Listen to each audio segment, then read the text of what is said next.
Hello there, fellow YouTubers. This is Twisted Lightning, and I'm going to be taking apart a gateway monitor.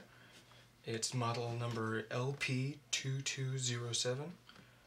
I've had it for a few years. It's a 22-inch widescreen, and the issue with it is it displays the gateway logo, but unfortunately then the screen goes blank. But the power light stays on.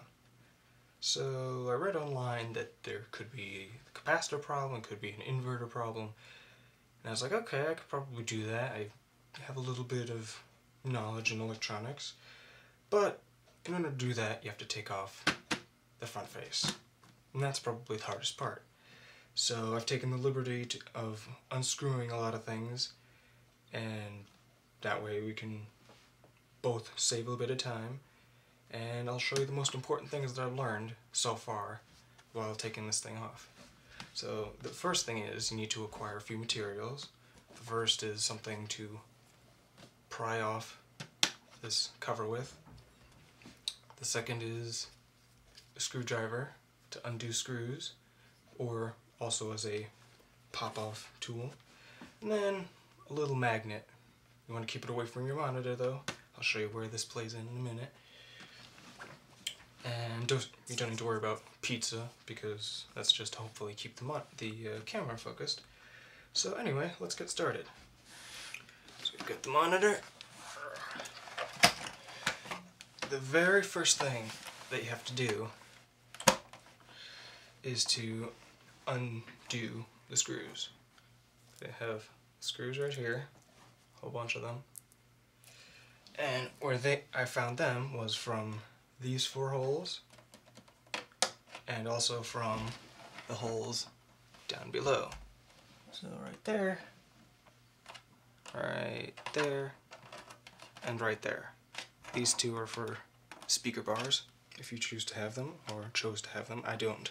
But once you unscrew those, then you can flip it over.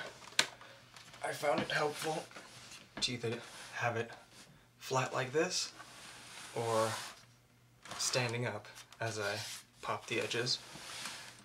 And when you pop the edges, here, I already did this, took me forever to do, but if you look carefully, you'll see there's little claws every little bit. And those are the primary reason why this was stuck in. Everything else are these little broken pieces along the edges, and those just keep this thing from sliding around. So those come up, but when you pop it, you might need to use something like this or a little bit smaller. You want to use something very thin just to keep them from snapping back in, so you could use a guitar pick or a piece of plastic. I didn't know until it was too late. I heard many satisfying snaps thinking that I was really getting somewhere when I was really just breaking the front cover. But anyway, before you take the cover off, before you pop the edges, you might have the bottom done a little bit, but before you take it off, there's a little ribbon here, you can see, and this connects to the front face with this little strip. You gotta be really careful not to rip this off, otherwise you could ruin your monitor. And with mine, it just had a little flip thing. So all you needed to do was just pop it up, and then you can plop it back down. Pop it up, plop it back down. And then once you popped it up, then you can get rid of the front. That makes it a lot easier. This stays attached. If it comes attached, then it might be screwed in more ways than one. And then after that, there's screws on 4 corners, which I'll quickly take out now. Oh, and this is where I like to use my little magnet. So if you've got a metal screwdriver, just use the magnet to magnetize it a bit to make the screws come out and not fall on the floor. That's one. Nope. That's two. That's three. And that's four. There we go. Oh. 1 minute. Alright, after you've done that, then you can flip this back onto its face. Sorry, pizza, gotta squish you. Plop.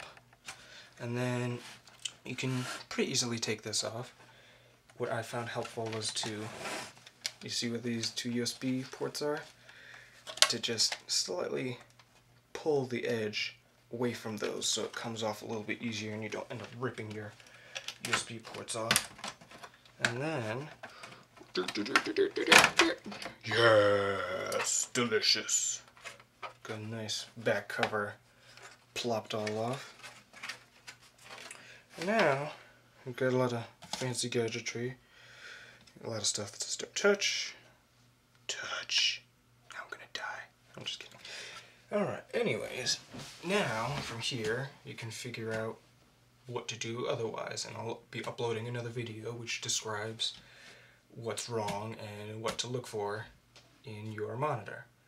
But until then, I shall be figuring it out, and I'll post my results. See you later. Bye-bye.